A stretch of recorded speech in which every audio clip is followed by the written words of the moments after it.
So, hello and hi everyone. How's everyone doing? I hope so all of you are fine. So, in today's amazing session, we are going to do a next important chapter of for CBSE class 8th, which is our home Earth, a unique life sustaining planet.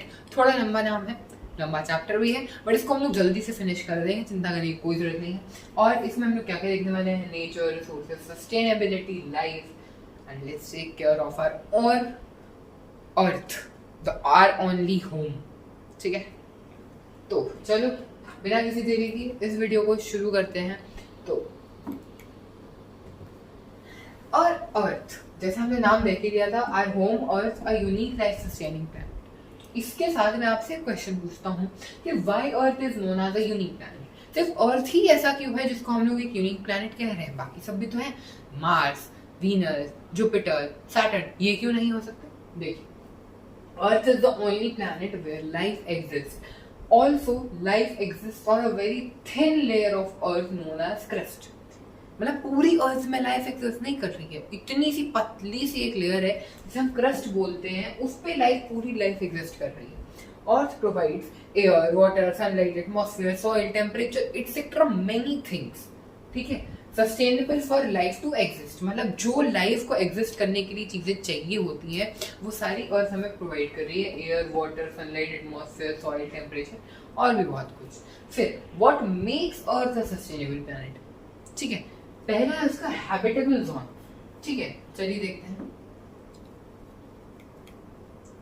तो अर्थ lies in a zone, एक ऐसा zone में, एक अर्थ एक ऐसे zone में लाई करता है जो हेल्प करता है पानी को इन अ लिक्विड स्टेट में रहने के लिए, जो कि गोल्डीलॉक्स जोन होता है. तो देखिए, earth lies in a state known as Goldilocks zone where temperature allows water in liquid state, मतलब to be in liquid state. Okay, liquid water is essential for chemical reaction. Liquid water is essential for chemical reaction. Chemical reaction अगर हमें करवाना है तो हमें उसके लिए liquid water चाहिए पड़ेगा. फिर बी है साइज ऑफ अर्थ. साइज पे डिपेंड करता है कि earth gravity is strong enough to hold an atmosphere but no crust life. Crust life को होल्ड करने जितनी अर्थ की ग्रेविटी नहीं है, पर वो इतनी ग्रेविटी रखता है कि एटमॉस्फेयर को अपने तरफ खींच सकता है, होल्ड कर सकता है. ठीक है, स्मॉलर प्लैनेट्स लूज, ये क्या होगा? Smaller planets lose atmosphere. Atmosphere की स्पेलिंग भी गलत लिखी है मैंने यहाँ पे, ई आएगा extra. Atmosphere. Larger planets have extremely high gravity. मतलब जितना छोटा planet उतनी कम gravity, जितना बड़ा planet उतनी ज्यादा gravity. ठीक है, अब हम देखने वाले हैं फीचर्स किसके? स्मॉलेस्ट प्लैनेट और लार्जेस्ट प्लैनेट, मतलब अर्थ से कंपेयर करें. स्मॉलेस्ट प्लैनेट हम यहाँ पे मरकरी ले लेते हैं. तो देखो ग्रेविटी, अब देखो छोटा प्लैनेट मतलब वीक ग्रेविटी, तो वीक ग्रेविटी होगी. अर्थ में मॉडरेट, ठीक ठाक होती है, मतलब इतनी होती है कि वो होल्ड कर सके चीजों को. जैसे एटमॉस्फेयर बहुत थिन होता है या फिर एब्सेंट भी हो जाता है. अब इसमें तो हमने मरकरी का एग्जांपल ले लिया, तो लेट्स से बहुत थिन होता है, बट कुछ प्लैनेट्स में एब्सेंट भी होता है और अर्थ में थिक होता है एंड लाइफ सपोर्टिंग होता है. ठीक है, लाइफ सपोर्ट यहाँ पर स्मॉलर प्लैनेट्स में लाइफ सपोर्ट पुअर होता है, चांसेस कम रहती हैं. बट अर्थ में एक्सीलेंट चांस है क्योंकि सारी चीजें हैं, सस्टेनेबल है, मतलब it's a life sustaining planet, you know. तो इसीलिए तो इसको लाइफ सस्टेनिंग प्लैनेट कहा गया है. चलिए आगे बढ़ते हैं. अब तो दूसरा होता है, तीसरी होती है ओजोन लेयर एंड एटमॉस्फेयर. अब हमें पता है कि ऑक्सीजन सपोर्ट करती है रेस्पिरेशन को. किसको? रेस्पिरेशन को सपोर्ट करती है. ठीक है, तो ozone layer blocks the harmful UV rays and coming from the sunlight. मतलब जो ओजोन लेयर है, एटमॉस्फेयर में ओजोन लेयर प्रेजेंट है ना, ओजोन लेयर प्रेजेंट है. और वो ओजोन लेयर पता है क्या करती है? जो भी आपके कॉस्मिक यूवी रेज हैं, सोलर विंड्स हैं, उसको ब्लॉक कर देती है टू रीच द अर्थ, ताकि वो हमें हार्म ना कर सके. ठीक है, चौथा आता है आपका magnetic field. Earth behaves like a giant magnet, earth एक बहुत बड़ा मैग्नेट की तरह बिहेव करता है। Magnetic field deflect the solar wind and cosmic rays, magnetic field deflect कर देती है किसको, सोलर विंड और cosmic rays, sorry ozone layer आपकी यूवी रे से बचाता है और मैग्नेटिक फील्ड डिफ्लेक्ट करती है, मतलब बचा लेती है किससे, सोलर विंड और कॉस्मिक रेज से। आगे बढ़ते हैं, ये देखिए जैसे air, water, sunlight support life, जैसे यहाँ पर देखो सब कुछ तो है हमारे पास, ठीक है। River and rainfall transport nutrients and regulate करते हैं टेम्परेचर, ठीक है। फिर ये आपका एटमॉस्फेयर हो गया, ठीक है। ग्रीन हाउस इफेक्ट हो रहा है, मतलब सब कुछ दिखाया गया है, समराइज किया गया है यहाँ पे। सनलाइट भी आ रही है आपको, सब चीज जो भी एसेंशियल है वो सब कुछ मिल रहा है आपको, ठीक है। तो इसलिए earth is a life sustaining planet. यहाँ पर आपको दिखाया गया कि कैसे मैग्नेटिक फील्ड, जिसको यहाँ पे ये देखो ये मैग्नेटोस्फीयर भी बोलते हैं ऐसे, कैसे वो सोलर विंड और कॉस्मिक रेस को डिफ्लेक्ट कर रहा है ताकि वो हमारे अर्थ तक ना पहुंच पाए and they do not harm us, ठीक है। अर्थ मैग्नेटिक फील्ड को हम लोग मैग्नेटोस्फीयर बोलते हैं, ठीक है। जैसे अब फिफ्थ जो रीजन है to make earth a life sustaining planet is air, water and sunlight. Plants use CO2, sunlight and water to make food. Green house gas keeps earth warm enough, मतलब अगर ग्रीन हाउस गैस बहुत कम हो जाएगी तो भी balance बिगड़ जाएगा, ज्यादा हो जाएगी तो ग्लोबल वार्मिंग हो जाएगी, बैलेंस बिगड़ जाएगा, ठीक है। तो ग्रीन हाउस गैस जो करती है वो अर्थ को इतना गर्म रखती है, मतलब जितना चाहिए उससे कम भी नहीं, उससे ज्यादा भी नहीं, ठीक है। Water transport nutrient, regulate and maintain temperature. Water transport कर देता है किसको, न्यूट्रिएंट को, रेगुलेट करता है टेम्परेचर, मतलब ठंडा रखने में मदद करता है। पिछले जो स्लाइड थी उसमें, जो पिक्चर थी उसमें देखा था ना कैसे रेगुलेट कर रहा था टेम्परेचर। सॉइल ठंडा रखता है, फर्टिलिटी देता है। सॉइल, रॉक्स, मिनरल्स जिसको हम जियोस्फीयर भी बोलते हैं। Soil provides gases like nitrogen N and potassium K, ठीक है। K anyways let's chemistry नहीं लानी है हमें। Mineral gives metal, fuels and raw materials, जिसको हम जियोडाइवर्सिटी, अब जियोडाइवर्सिटी है, इसको जियोडाइवर्सिटी नहीं बोलते हैं, सॉरी ये नहीं है जियोडाइवर्सिटी। जियोडाइवर्सिटी क्या होती है, जियोडाइवर्सिटी वो होती है जब हम बात कर रहे होते हैं the variety of rocks, soils and landforms, मतलब लैंडफॉर्म्स की डिफरेंट रॉक्स की डिफरेंट और सॉइल की डिफरेंट वैराइटीज के बारे में जब बात करते हैं तो वो सब किस में आता है, आपका जियोडाइवर्सिटी में आता है। And rock, soil and minerals comes in geosphere, ठीक है। अब आते हैं बायोस्फीयर। बायोस्फीयर में और 3 स्फीयर्स होते हैं। बायो मतलब लिविंग और स्फीयर्स मतलब हैबिटेट, जहाँ पे वो रह रहे हैं, ठीक है। जैसे हाइड्रोस्फीयर, एटमॉस्फेयर, ठीक है। इस तरह से आपका एक और होती है, मेरे को याद नहीं आ रही वो करेंटली। इंक्लूड्स, ये SST में पढ़ते हैं, includes all living organisms and their habitat. तो यही तो मतलब मैंने बताया कि बायो का मतलब होता है लिविंग और स्फीयर का मतलब होता है जो ऐसी हैबिटेट जहाँ पर जो ऑर्गेनिजम्स है वो रह रहे हैं, ठीक है। प्रोड्यूसर्स, कंपोजर्स एंड डीकंपोजर्स, ये नहीं पता तो आप पिछली वीडियो CBSE क्लास 8 की जाके देख सकते हो जो मैंने अपलोड कर रखी है, how nature works in harmony in my channel, ठीक है। इंपॉर्टेंस ऑफ बैलेंस, अगर बैलेंस बिगड़ जाए तो क्या होता है, देखिए small changes like deforestation can cause larger impacts. मतलब तुम्हें लगता है क्या है, 2-3 पेड़ काट दे, 4-5 पेड़ काट दे, कुछ नहीं होगा, बट वो इतना मैसिव डिस्ट्रक्शन कॉज कर सकते हैं ये हमें भी नहीं पता। तो earth acts as an interconnected system या इंटरडिपेंडेंट सिस्टम। तो होता क्या है, मतलब हर एक चीज जो अर्थ पे प्रेजेंट है वो इंटरकनेक्टेड है एक दूसरे से, इंटरडिपेंडेंट है एक दूसरे पर, ठीक है। मतलब अगर एक चीज नहीं होगी तो दूसरी भी नहीं होगी, फिर तीसरी भी नहीं होगी तो चौथी, पांचवी, तो इतनी जितनी भी चीजें हैं वो एक दूसरे से कनेक्टेड है। जैसे हम, जैसे एयर नहीं है, लेट्स से एयर नहीं है, O2 नहीं है, CO2 नहीं है, कुछ भी नहीं है, मतलब O2 नहीं होगी हम लोग सांस नहीं ले पाएंगे, हम लोग सांस नहीं ले पाएंगे तो हम लोग CO2 एक्सेल नहीं करेंगे, और CO2 एक्सेल नहीं करेंगे तो एयर भी नहीं है, तो कहीं से भी प्लांट्स को जो है कुछ भी नहीं मिल पाएगा और ना ही वो O2 जनरेट कर पाएंगे। तो इससे देखो एक चीज नहीं है, मतलब सारी चीज को जो है आपके हार्म पहुंच रहा है, ठीक है। तो ऐसे ही इंटरकनेक्टेड होती है हर एक चीज, तो प्लांट्स मर जाएंगे इस तरह से, है ना, हम भी मर जाएंगे एयर नहीं होगी तो, ठीक है। अब आते हैं हम reproduction, the continuity of life. अगर रिप्रोडक्शन ही नहीं होगा तो जो हम लोग हैं और जो हमारे बाद आएंगे उनका जन्म कैसे होगा। तो देखिए रिप्रोडक्शन दो टाइप्स की होती है, एसेक्सुअल और सेक्सुअल। अगर आपको जानना है इनके बारे में डिटेल में, तो आप मेरे एक वीडियो देख सकते हैं जाकर, मेरे ही चैनल पे मैंने अपलोड कर रखी है, I think for class 7th है वो, बट ठीक है आप लोग देख सकते हो, ठीक है। उसमें आपको पूरी जनरल इन्फॉर्मेशन अबाउट रिप्रोडक्शन सब बहुत आसानी से मिल जाएगा, ठीक है। तो उसमें मैंने डिटेल में दोनों पढ़ा रखा है, रिप्रोडक्शन एंड प्लांट्स के नाम से, मेरे चैनल पे जाके आप लोग देख सकते हो। असेक्सुअल रिप्रोडक्शन वो ऐसा रिप्रोडक्शन होता है जहाँ पर सिंगल पेरेंट की रिक्वायरमेंट होती है, एक पेरेंट होता है, बट सेक्सुअल रिप्रोडक्शन में दो पेरेंट की रिक्वायरमेंट होती है या दो इंडिविजुअल की रिक्वायरमेंट होती है। फिर असेक्सुअल में आइडेंटिकल ऑफस्प्रिंग होता है, ठीक है, मतलब baby plant, offspring means baby plant, ठीक है। और सेक्सुअल में गैमीट्स इन्वॉल्व होते हैं। गैमीट्स क्या होता है, ज्यादा दिमाग पे जोर मत डालो, आगे बढ़ लेंगे, आगे है, ठीक है।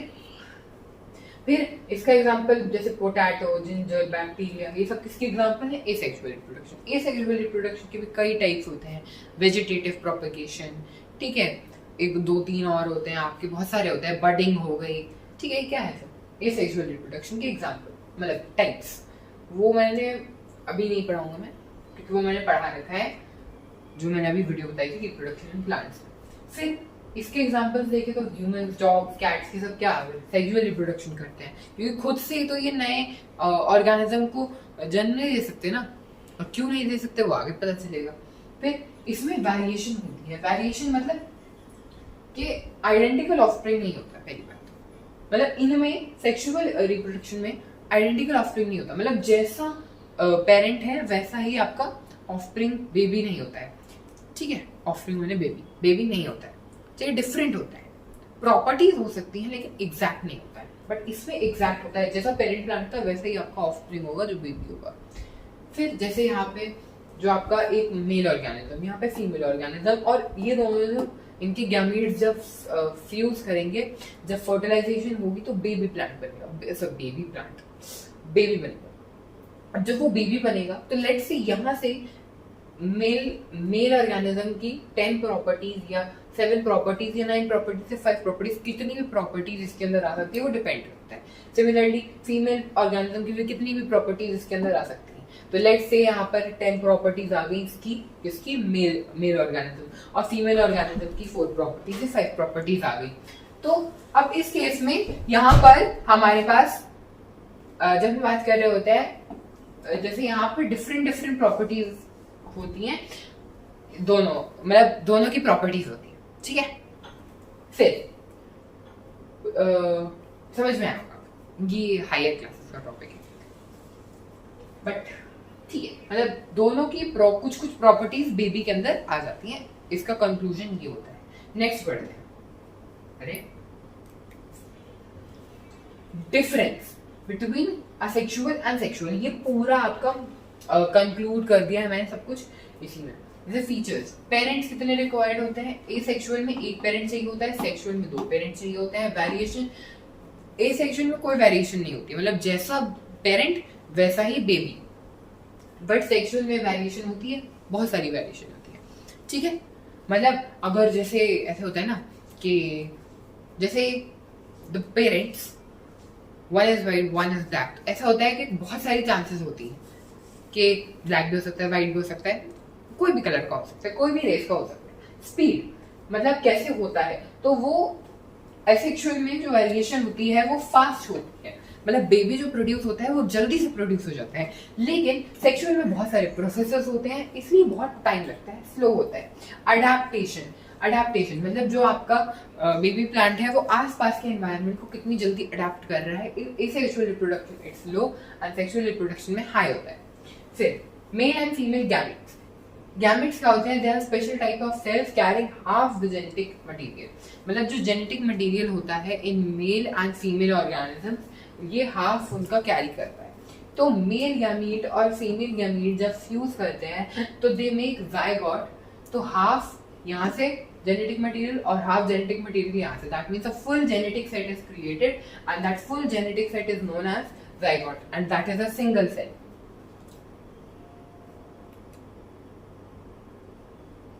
Gametes in animals, जैसे आपके मेल्स में स्पर्म होता है और वो मोटाइल और बिग होता है, बड़ा होता है, मोटाइल होता है. मोटाइल का मतलब वो मूव कर सकता है. फीमेल में ओवम में एग होता है जो कि नॉन मोटाइल होता है या फिर स्मॉल होता है.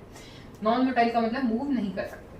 गैमेट्स इन प्लांट्स, मेल में आपके पॉलन ग्रेन्स होते हैं प्रोड्यूस्ड इन एंथर माने सेवन, और फीमेल में आपके ओव्यूल्स होते हैं प्रोड्यूस्ड इन ओवरी माने pistol, the female part of the plant and the male part of the plant.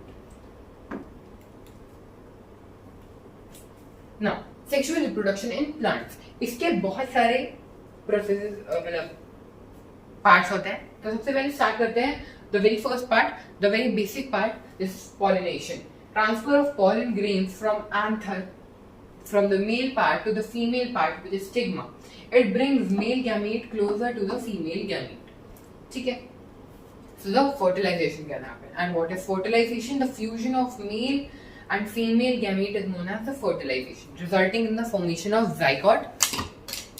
Resulting in the formation of the zygote, a fully genetic material, a full genetic set. ठीक है? And it's single cell. ठीक है? Resulting in the formation of zygote हो गया. See is types of fertilization. अब types of fertilization देखते हैं. जैसे कि फिश और एम्फीबियंस में जो fertilization होती है, जैसे फ्रॉग लेते हैं, तो fertilization takes place externally, मतलब बाहर होती है बॉडी के. जैसे जो पेरेंट्स होते हैं, the male organism and the female organism releases the eggs and sperms in the water and then they fuse and fertilize in the water. ठीक है, तो बाहर जो है आपका एक ऑफस्प्रिंग बन रहा है. But in birds, most mammals, fertilization often takes place in female's body, क्योंकि sperm जो होता है वो swim करता है as it is motile, मतलब move कर सकता है, तो वो swim करेगा और meet करेगा जाके egg, the female gamete and all. ठीक है, तो the fertilization can happen and the zygote can be formed. ठीक है, next देखते हैं seed dispersal. Seed dispersal जैसे seed dispersal क्या होता है? Spreading of seeds away from the parent plant. और ये क्या कॉज करता है, ये क्यों होता है, आगे देखते हैं. क्योंकि it prevents over crowding and competition. देखो, अगर एक प्लांट है, उसने बहुत सारी सीड्स जनरेट की और एक ही जगह पे बहुत सारी सीड्स गिर गई, तो ओवर क्राउडिंग हो जाएगी. Over crowding in the sense कि बहुत सारी सीड्स अगर एक ही जगह पे गिर जाएंगी तो प्रॉपर ग्रोथ नहीं हो पाएगी किसी भी सीड की. जैसे कोई एक इतनी बड़ी है, कोई इतनी छोटी सी, तो अब वो बड़ी वाली जो है वो सनलाइट को ब्लॉक कर देगी, तो मतलब सनलाइट उसको नहीं मिल पाएगी. और जब सनलाइट नहीं मिल पाएगी, दैट मीन्स कि आपको जो अगर जब सनलाइट नहीं मिल पाएगी तो वो ग्रो ही नहीं कर पाएगा. फोटोसिंथेसिस प्रोसेस जो होता है वो टेक प्लेस नहीं कर पाएगा. ठीक है, फिर also down the by the agent, also done by the agent, also done by the जरूर जान लो इसे. also done by the agents. agents के द्वारा भी किया जाता है ये, जैसे एयर के द्वारा किया जाता है या विंड के द्वारा किया जाता है, एनिमल्स के द्वारा भी होता है, वाटर के द्वारा भी होता है. फिर आफ्टर फर्टिलाइजेशन के बाद क्या होता है इन प्लांट्स, इन एनिमल्स पढ़ेंगे. Zygote turns into the embryo, जो कि बेबी प्लांट होता है. जाइगोट डिवाइड करता है basically. Zygote is a single cell और वो डिवाइड हो जाता है पार्ट्स में, बहुत सारे सेल्स बना लेता है, उससे पूरा फुली फंक्शनल बेबी बन जाता है, एम्ब्रियो, बेबी प्लांट बन जाता है.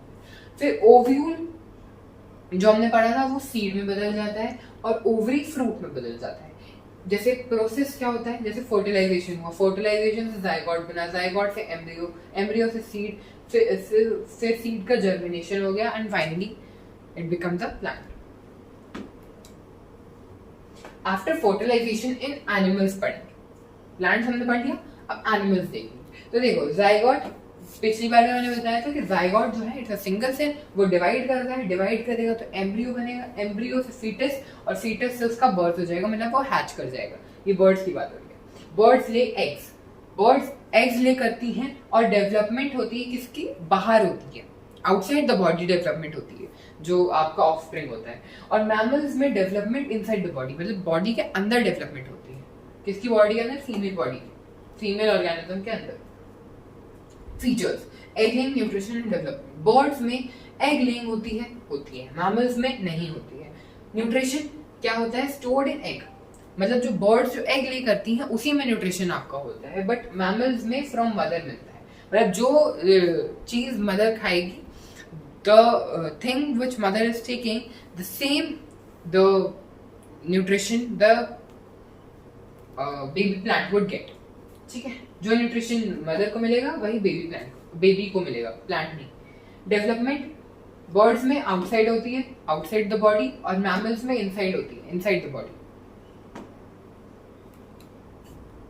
Threats to life on earth, triple planetary crisis, यहां से आपका 2 से 3 मार्क का क्वेश्चन आ सकता है, तो ध्यान से देखिएगा। Climate change due to green house gases, green house gases अगर कम ज्यादा होते जाएंगे तो बैलेंस बिगड़ जाएगा, क्लाइमेट चेंज हो जाएगा उसकी वजह से। फिर loss of biodiversity due to deforestation of habitat, अब जैसे हम लोग फॉरेस्ट में डिफॉरेस्टेशन कर दिया तो वहां पर जो भी स्पीशीज हैं, जो भी कम्युनिटी, जो भी पॉपुलेशन है ऑफ स्पीशीज वो रह रही है, वो मर जाएगी, वो नहीं रह पाएगी, तो वहां से हमारे लॉस ऑफ बायोडाइवर्सिटी हो जाएगा, मतलब जो पॉपुलेशन है वो कम होती जाएगी, तो वहां से आपकी बायोडाइवर्सिटी का लॉस हो जाएगा, loss of biodiversity. Pollution of air, water and soil, मतलब जब हम एयर, वाटर और सॉइल को ही पॉल्यूट कर देंगे, the main things by which we are able to survive, अगर उसी को हम पॉल्यूट कर रहे हैं, मतलब we are polluting all the things, all the species on the earth. Okay, so इसके लिए क्या हुआ, इसके लिए ये हुआ इंटरनेशनल एग्रीमेंट एंड एफर्ट्स, ये इन्होंने किया था। अब climate and for the climate and the environment, ये एक्शन लिया गया था। Montreal protocol which was done in 1987 to reduce CFCs, मतलब क्लोरोफ्लोरोकार्बन्स, जो कि ओजोन लेयर की रिकवरी में हेल्प करते हैं, ओजोन लेयर की रिकवरी हो, ताकि ओजोन लेयर की रिकवरी हो सके, हेल्प नहीं करते हैं। ठीक है, फिर हुआ था एक अर्थ समिट हुआ था इन 1992 in which we had mainly focused in sustainable development of biodiversity. Biodiversity को हम कैसे और डेवलप कर सकते हैं उस पर हमने फोकस किया था, for the sustainable development of which what biodiversity. Kyoto Protocol in 2005, countries committed reduce greenhouse gases. Countries कोशिश कर रही थी कि ग्रीन हाउस गैसेस का जो अमाउंट है वो बहुत ज्यादा बढ़ ना जाए, ताकि ग्लोबल वार्मिंग ज्यादा ना हो जाए। ठीक है, Paris agreement was done in 2015, तो to limit global warming below 1.5 degree centigrade. ठीक है, तो इससे ज्यादा ना जाए बस, है ना। बट अभी तक ट्रैक पे नहीं आए ये लोग, मतलब कुछ नहीं कर पाए हैं, बस सोचते ही रह गए ये लोग। और अभी 2015 से 2026 तक कुछ भी नहीं हुआ। बट हम लोग अपने साइड से क्या कर सकते हैं, तो उसके लिए हम लोग पढ़ेंगे इंडिविजुअल एंड लोकल एक्शंस। तो इंडिविजुअल एक्शंस में हम लोग रिड्यूस, रीयूज, रिसाइकिल, मतलब 3 R's का यूज कर सकते हैं, RRR रूल का यूज कर सकते हैं। रेफर पब्लिक ट्रांसपोर्ट, हम लोग पब्लिक ट्रांसपोर्ट को प्रेफर कर सकते हैं ताकि जो पोल्यूशन होता है गाड़ियों से वो कम हो। फिर हम लोग प्लास्टिक को अवॉइड कर सकते हैं, इलेक्ट्रिसिटी और वाटर को सेव कर सकते हैं। लोकल एक्शंस में हम लोग ट्री प्लांटेशन ड्राइव रख सकते हैं, वेस्ट सेग्रीगेट कर सकते हैं, जैसे बायोडिग्रेडेबल, नॉन बायोडिग्रेडेबल वेस्ट, जो आपका बायोडिग्रेडेबल वेस्ट है और नॉन बायोडिग्रेडेबल वेस्ट है उसको हम सेग्रीगेट कर सकते हैं, अलग अलग कर सकते हैं। ठीक है, प्रोटेक्ट वाटर बॉडीज को प्रोटेक्ट कर सकते हैं और सस्टेनेबल फार्मिंग कर सकते हैं। तो इस तरह से हम लोग कंट्रीब्यूट कर सकते हैं टू आवर मदर अर्थ। ठीक है, so thank you so much everyone for attending this video till the end. So do not forget to like, share and subscribe the video, and for more such videos, like, share and subscribe the channel and videos. Bye.